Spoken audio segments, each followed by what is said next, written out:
Adolf, who had never given me flowers during our 7-year relationship, had 9,999 roses and a set of sexy lingerie delivered to me on my birthday. I was so happy that I posted about it on my Instagram. However, his first love commented below, "Some people can only pick up the trash that I don't want." That's when I learned that he had bought an apartment for his first love, which was just downstairs from our future marital home. This gift that was sent to the wrong person was originally meant for her. I personally delivered the flowers there and happened to catch the two of them having a candlelit dinner. Adolf scolded me without mercy. "Can you stop having such a dirty mind? Marjorie and I are just discussing business matters. Besides, if there was really something between us, would it even be your turn to marry me?" In the past, I would have definitely pestered him to get to the bottom of things. But this time, I just casually threw the flowers and the wedding ring at him and said indifferently, "I wish you both happiness." Hello, everyone.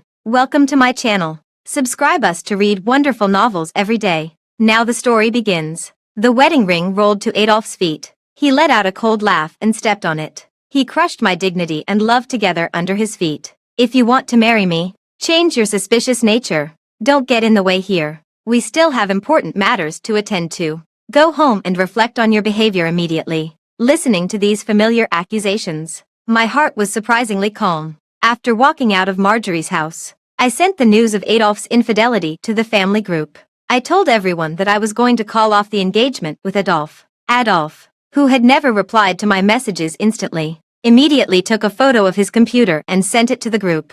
"I'm just dealing with work normally with a female subordinate." Then he skillfully lied and shifted the blame onto me. "Nina, there's no need for you to be so unreasonable just because I didn't buy that 8 million yuan wedding dress for you. I've never held it against you either for swiping my card to drink in a bar with your male friends." The silent group suddenly became a buzz. My mother was the first to jump out and accuse me. She used all kinds of vicious words to scold me for not being worthy of Adolf and forced me to apologize to him. She even threatened that if I missed out on such a good marriage, she would kill herself in front of me. Seeing the result that I had expected, I gently sighed and exited the group chat. After my parents got divorced, my mother became short-tempered. I grew up in a bad environment, so I was attracted to Adolf, who seemed gentle and polite back then. But during these 7 years together, I came to realize that he was nothing like he seemed on the surface. His tenderness and patience were reserved for Marjorie. His politeness was for strangers.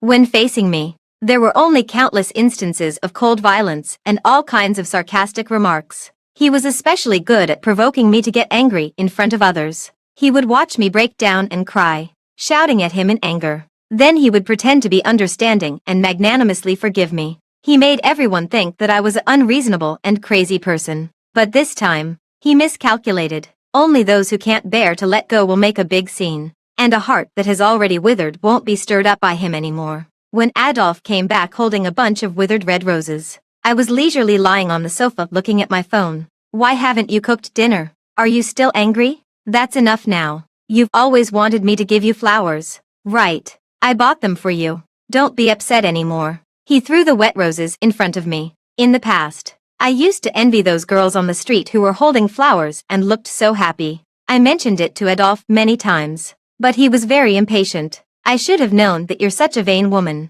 I shouldn't have been with you. It's not that I'm reluctant to spend the money. But Nina, you're a housewife who can only do the laundry and cooking at home and achieve nothing. Do you deserve it?" He accused me of being lazy and vain, but he forgot that it was he who coaxed me into quitting my job with the promise of marriage. In Adolf's eyes, I was only fit to be his nanny. He was stingy about giving me even a single rose, but he could be generous enough to give Marjorie an apartment and a sea of flowers. Just now, I even saw Marjorie's Instagram. They took a flower petal bath together and played and laughed with the roses in the bathtub. After ruining those 9,999 roses, they casually picked a few that were still relatively intact and brought them to me. I kicked the bunch of flowers away with a look of disgust. I looked up at Adolf and said seriously, "I don't like secondhand things that are not clean. I especially don't like a secondhand man who is not clean either." Upon hearing this, Adolf's face darkened immediately. "Nina, what right do you have to talk to me like this? Don't forget that you're living in my house now, and I'm the one supporting you." I wanted to retort. During our 7-year relationship, we always went Dutch. Even after I quit my job, I spent my own savings. Before I could say anything, The oven dinged. I was too lazy to argue with Adolphe anymore. I put on gloves and took out the cake. Adolphe frowned and looked at it for a while, then softened his attitude. Today is your birthday. It was my 30th birthday. It was also the 7th anniversary of being with Adolphe. I had been busy all day and made a cake with my own hands, just wanting to celebrate with Adolphe after he got off work. Feeling guilty, Adolphe took the initiative to find some candles and inserted them for me. I've been too busy with work recently. I'll make it up to you. I'll take you to choose a new diamond ring this afternoon and buy you a bigger one. He sat down in front of me and resumed his usual gentle and refined appearance. Nina, you don't need to be jealous of Marjorie. We did have a relationship when we were young, but so many years have passed, and I've already let it go. Had he really let it go? I still remembered that not long after I got together with Adolphe, I brought him food and accidentally heard his conversation with his friend. They asked Adolphe why he was with me. He said, "Except for Marjorie, it doesn't matter who it is." Back then, I was young and full of pride, thinking that sincerity could move everything. Now that I think about it, it was truly a wrong step that led to a series of mistakes. I had to pull out in time before I lost everything. No need. You can be busy. I'll take care of it myself. Adolphe was stunned for a moment, but my years of swallowing my anger had made him accustomed to my submission. He thought that I had chosen to forgive him again and smiled as he lit the candles for me. Make a wish quickly. In previous years, my wishes were always to be happy and in love with Adolphe for a long time. But this time, I silently made a wish. I want to be happy and leave Adolphe forever. After making the wish, I opened my eyes and was about to blow out the candles. But I found that Adolphe was nowhere to be seen. The cake that I had spent 6 or 7 hours making was thrown onto the ground. He left in such a hurry that he not only knocked over the cake, but also didn't have time to close the door. After mopping the floor clean, I picked up my phone. Marjorie had posted a new update. Marjorie is such a silly girl. She even bumped into the cabinet while walking. Fortunately, my Prince Charming always rushes over to protect me in the first place. Adolphe, who had ignored me even when I was in a car accident, commented below, "I'll be there whenever you need me." I gave it a like. Immediately, I received a new message from Adolphe. "Marjorie hurt her foot, and I'm going to take her to the hospital. Come over and clean up her house. Then make some bone soup and bring it to the hospital later. Remember not to put coriander in it." It suddenly dawned on me. Adolphe didn't have any dietary taboos, but every time I added coriander to the dishes I brought him, he would fly into a rage at me. He would scold me, calling me a stupid pig who couldn't do anything right. It turned out that Marjorie didn't like coriander. I originally wanted to ignore Adolphe's message. After hesitating for a while, I still went downstairs. Adolphe was holding Marjorie and comforting her softly. When he saw me coming, he immediately put on a stern face. "Why are you only here now? If you delay Marjorie's treatment." Marjorie gently tugged at his sleeve. "Brother Adolphe, I'm fine. Don't be angry with Sister Nina because of me. I know she has never liked me." "All right, Nina, clean this place up properly. I won't marry a woman who is always jealous and can't do anything right." With that, he picked up Marjorie and left. Looking at his retreating back, I said softly, "I won't marry a man who cheats and has no sense of shame either." After they left, I looked around the room. The bathroom was full of water stains. There were also 2 used condoms in the trash can. I suddenly felt a wave of nausea. No wonder Adolphe had been working overtime so often recently. It turned out that he would always have an intimate moment with Marjorie downstairs first and then go back to the home upstairs. Then I looked at Marjorie's bedroom. It was filled with all kinds of luxury brand items and a whole range of high-end ladies' cosmetics. But I still remembered that a few days ago, I had asked Adolphe to give me a lipstick as a birthday gift. He looked at me with a look of disgust. "You actually have the nerve to celebrate your 30th birthday. How old are you? And you're still trying to act young. Aren't you disgusting? Just stay at home and do the housework properly. No matter how expensive the cosmetics you use are, you can't go back to being 20 years old." I can't always be 20 years old, but there is never a shortage of 20-year-old girls around Adolphe. The so-called first love, Marjorie, was probably the one he liked the most. I took a deep breath and took photos of everything in the room to keep as evidence. Then I went back upstairs and started packing my luggage. During the 7 years we were together, Adolphe wasn't completely stingy with gifts. He gave me French kitchenware, a robot vacuum cleaner, and a chef's knife that was said to be made by a master. Now I left all these things for him. Halfway through packing, I suddenly felt it was ridiculous. The things in Marjorie's house downstairs were dazzling. But in this home where I had lived for several years, the things that belonged to me could fit into just one suitcase. After finishing, I called my best friend Polly, who was overseas. The call was rejected 3 times, but it was finally answered. Holding back my tears, I said, "Polly, I was wrong. I shouldn't have given up my job and my life for Adolphe. I regret it, and I want to come to you." Polly said that I deserved it. After scolding me for being a fool, she hung up the phone. I sat in the empty room, and a wave of sadness washed over me. Countless words that she had said to persuade me flashed through my mind, and the look of disappointment on her face when she left. The moment the tears fell, my phone received another message. Polly had bought me the nearest flight ticket. 3 days later, at 12 noon, the tears that I had held back for so long finally burst out at this moment. For myself and for these wasted 7 years,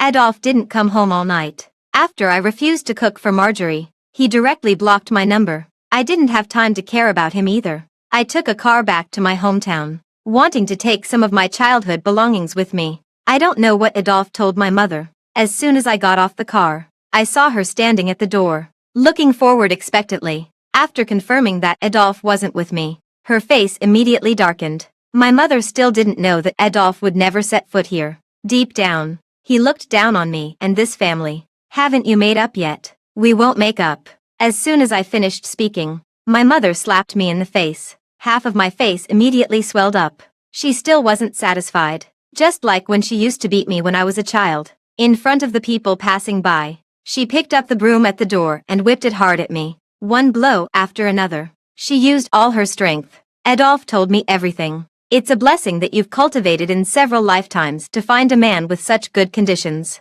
Being jealous, indulging in a dissolute life. How can you be so despicable? I'm telling you, no matter what method you use, whether it's kneeling or getting pregnant, you must find a way to marry Adolphe. Otherwise, never come back." Suddenly, a cool breeze blew, and it started to pour down with rain. My mother finally stopped. She blocked me outside the door and then threw my things out one by one. "Get out now. Even if you die, you have to die in Adolphe's family." The trophy that I used to be proud of when I was a child hit my forehead. Blood mixed with the rain and ran down my cheek. I bent down and rummaged through the messy things on the ground, looking for the memories of the past. A Bentley slowly stopped beside me. Adolphe got out of the car, holding an umbrella in one hand. He forcefully grabbed me from behind with the other hand and dragged me into the car. "Nina, have you learned your lesson? Besides me, no one in this world will love you. Come home with me obediently. Go back and apologize to Marjorie properly,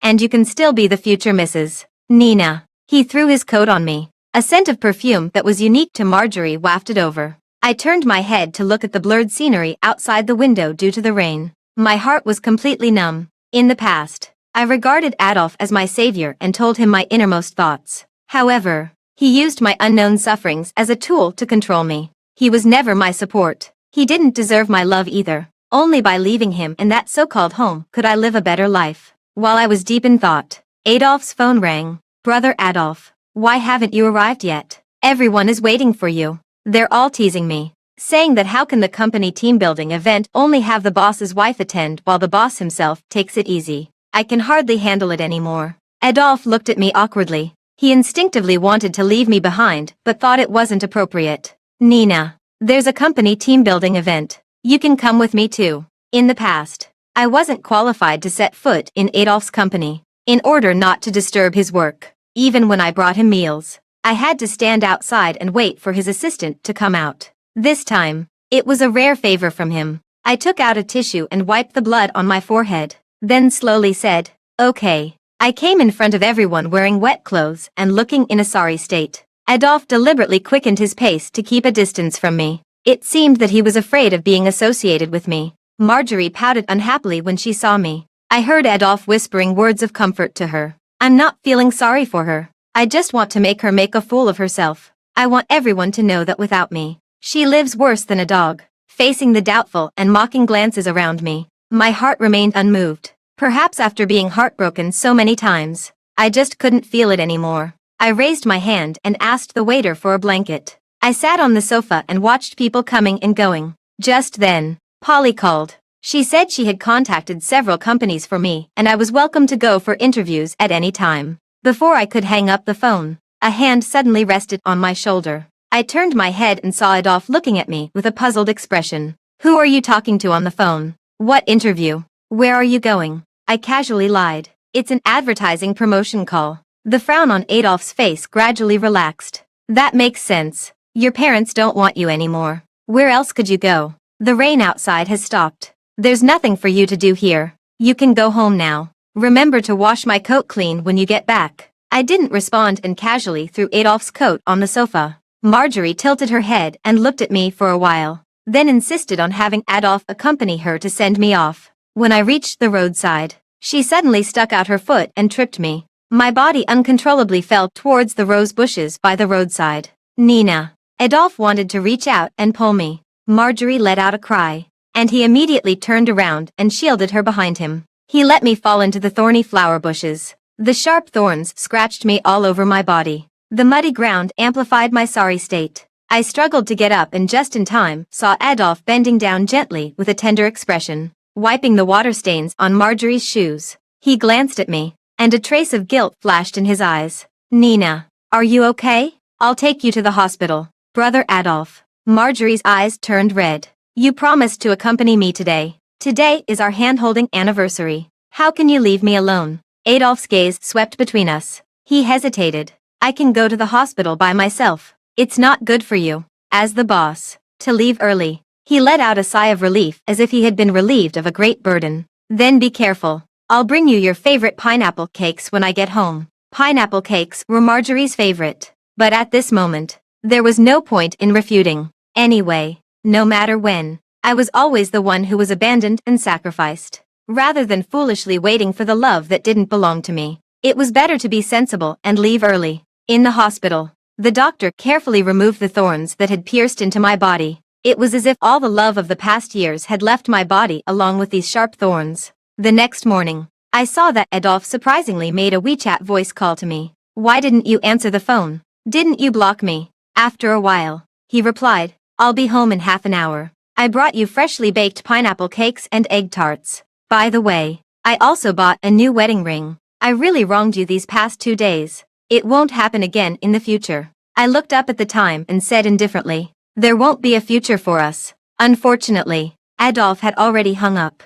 There were still 3 hours until 12 o'clock. I opened his computer and tried several passwords. Finally, I opened it with Marjorie's birthday. I just sat in front of the computer, waiting for Adolf. Half an hour passed. An hour passed. I opened my phone, and Marjorie had updated her status again. She was sitting in the passenger seat of Adolf's car. Their fingers were intertwined, and they were both wearing the latest style of wedding rings. I smiled. I used his account to send the story of the 7 years between me and Adolf, as well as the evidence of his infidelity that I had collected during this period, to everyone in the company. Then I smashed the computer, picked up my suitcase, and went to the airport alone. When checking the ticket, countless messages and calls came flooding in. I could almost imagine Adolf's furious expression. I could also imagine my mother's hysterical appearance. But all of this had nothing to do with me anymore. I took out the phone card and threw it into the trash can. The whole world suddenly became quiet.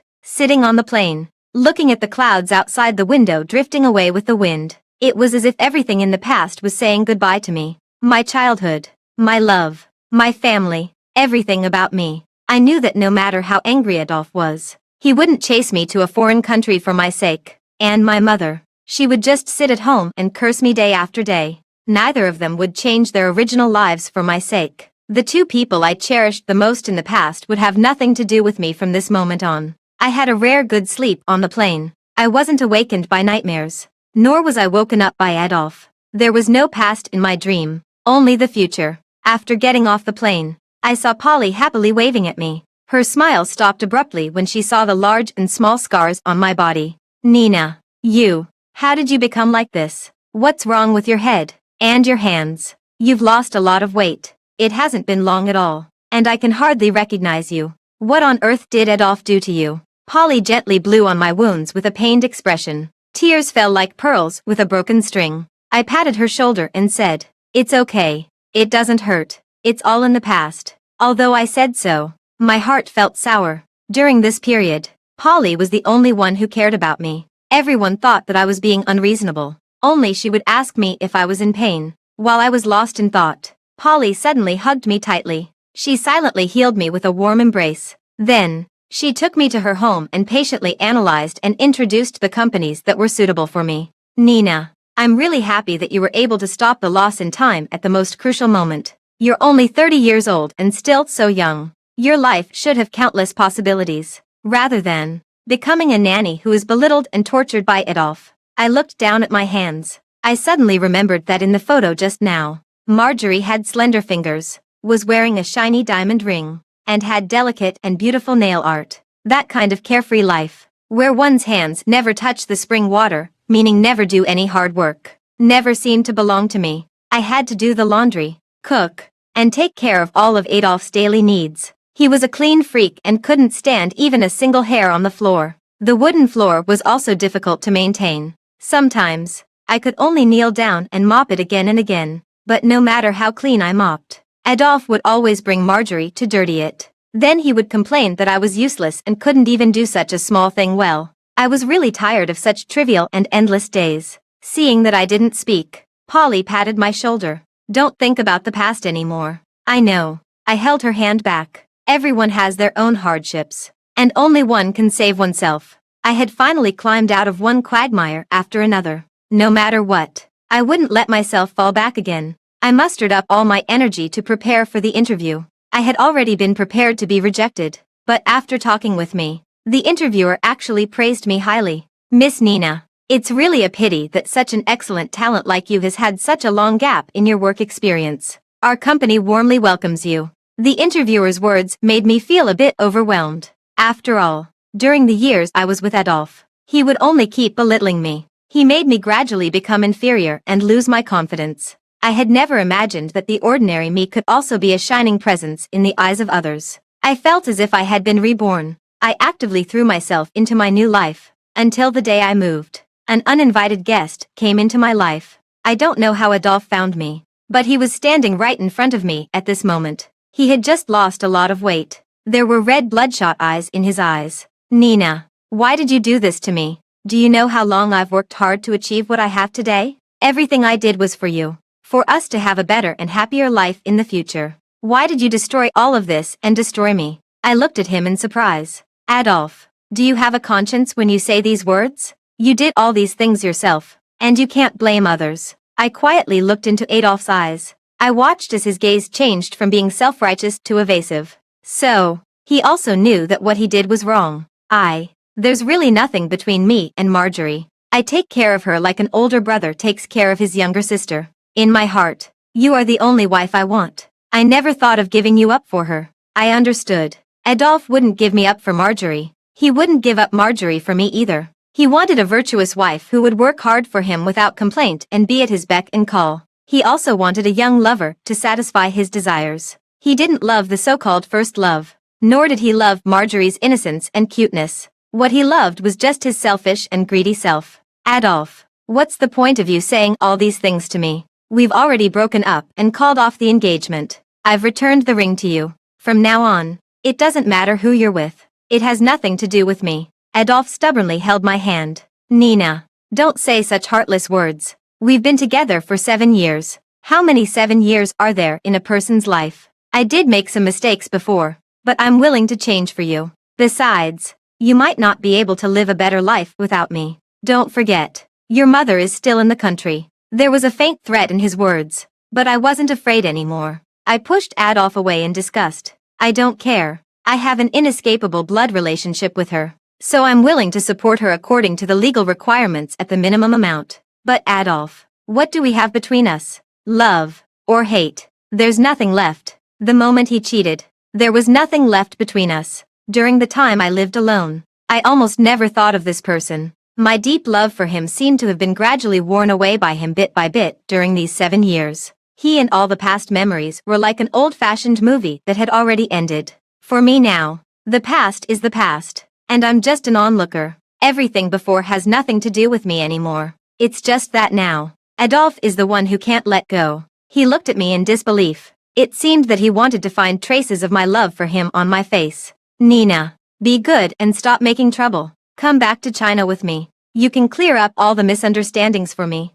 After this matter calms down, we'll get married. I promise. I will definitely treat you well. I couldn't bear it anymore and slapped Adolphe. Do you still have any shame? You came all the way here to find me, pretending to be affectionate and saying sweet words. But in fact, you just want to deceive me into helping you get rid of the rumors. What do you plan to do? Make me admit that I'm the mistress, bear all the blame, and fulfill you and Marjorie. Adolphe still wanted to explain. I directly closed the door. He immediately reached out to block it, and his fingers were pinched red. But he still didn't want to let go. It was as if he let go this time, he would lose me forever. This is a foreign country. I can directly shoot at illegal intruders. After hearing my threat, Adolphe finally withdrew his hand embarrassedly. Before leaving, he looked back at me several times. It seemed that he was full of reluctance. After Adolphe left, I searched for some relevant information about China on the internet. To my surprise, the incident of his infidelity had caused a big stir.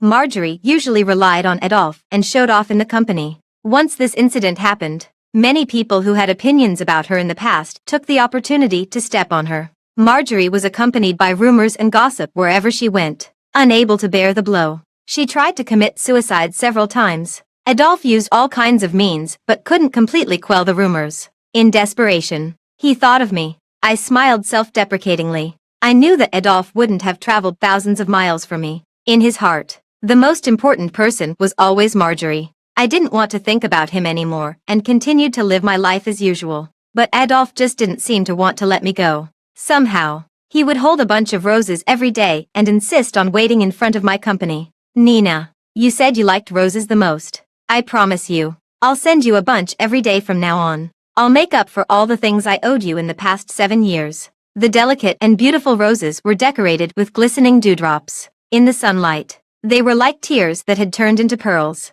I didn't take them and squinted my eyes against the sun. Adolphe, you've never known what I want. What I want is never just a bunch of flowers. It's a sincere and pure love. It's a truly happy life. Unfortunately, whether it was the flowers or the love, I waited for 7 years but didn't get them. But fortunately, now I have found my own true happiness. So, for me now, the belated deep affection, the blooming roses, and the former lover, they are all no longer important. Nina, haven't I treated you well all these years? It's me who supported you and your crazy mother. I sneered and stretched out my hands in front of Adolphe. These scars were left when your little lover pushed me into the rose bushes. This scar was from when I accidentally cut myself while cooking. At that time, I was in so much pain, but you laughed at me, calling me a country bumpkin who couldn't even use high-end kitchenware. And this one, I got it when I was in a hurry to deliver documents to you one time and accidentally fell down on the way. I looked up at Adolphe and held back the urge to slap him again. Do you still remember what happened that day? Adolphe averted his gaze and didn't dare to look at me. But I knew that he remembered. He remembered everything. That day, Adolphe said that he had left an important document at home, which was related to a project worth hundreds of millions of yuan, and he asked me to deliver it to him within half an hour. It was raining heavily that day. The traffic was terribly congested.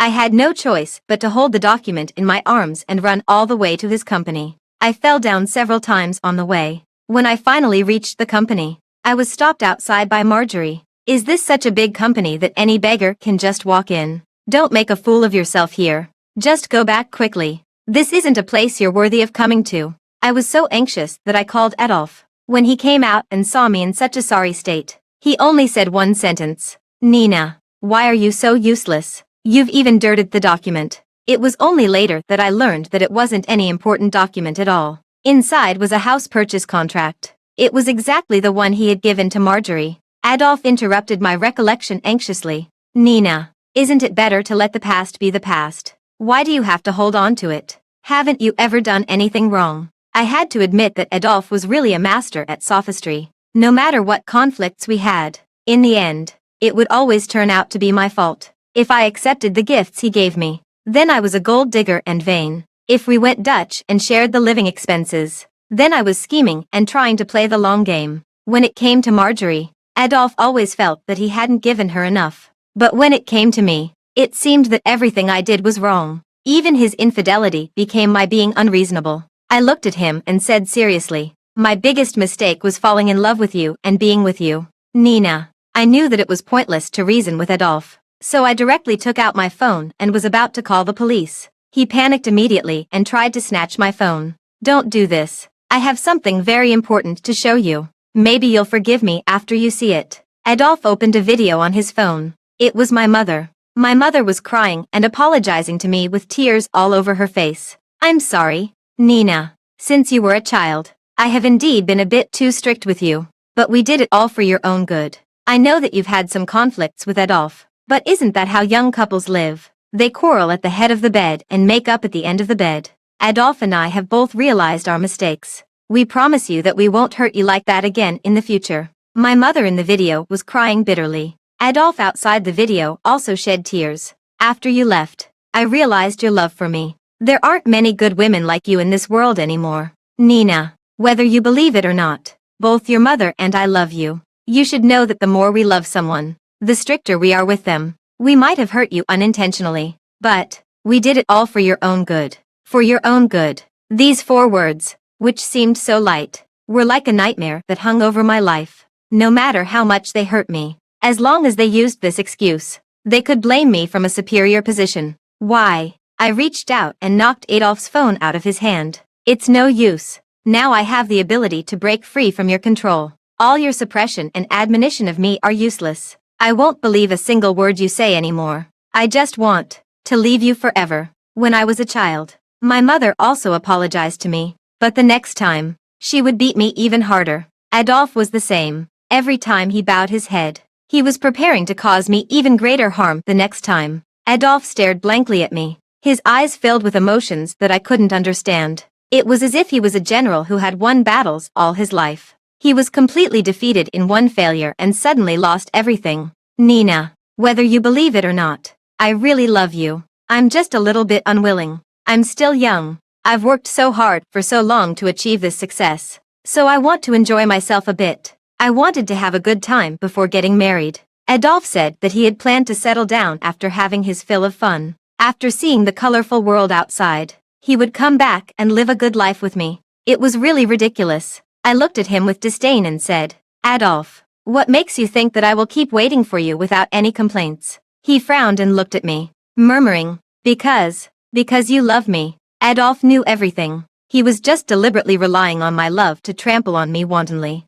Then listen carefully. I don't love you anymore, and I will never forgive you in this lifetime. In my eyes, you're just like a stranger on the street, having nothing to do with me. Even if you were to die in front of me, my heart wouldn't ache for you anymore. My words gave Adolf a great shock. He no longer waited for me to get off work every day, but he would always secretly appear around me. His love for me seemed to reach its peak after I left him. I was so annoyed by him that I called the police and applied for a restraining order. Finally, after some negotiation, Adolf chose to return to China. The career that he once regarded as everything was now on the verge of collapse, and my job, which he had looked down upon, was thriving. I would still receive messages from Adolf from time to time. I blocked one number, and he would change to another. He kept telling me about his love for me and how he regretted what he had done. He bought a field of rose bushes on the halfway up the mountain and carefully took care of the large area of roses by himself. Nina, whether you accept it or not,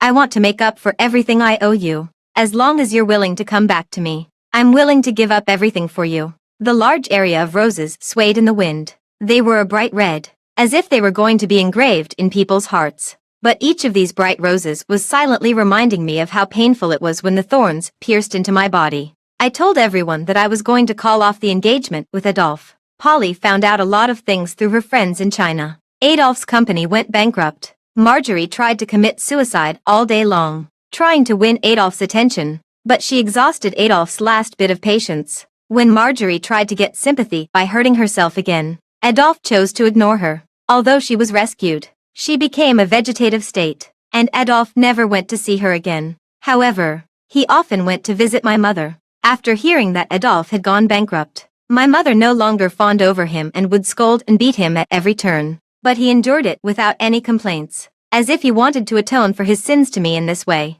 But what did all of this have to do with me? I closed my computer and stood by the window, stretching. The sun was shining brightly, and the grass was green. They were moved by themselves and tortured each other. They were trapped in the swamp of memories and couldn't extricate themselves. But I was different. I have loved, worked hard, and let go. I have a clear conscience. They will only rot and stink in their regret. And my future, my tomorrow, will be even more brilliant.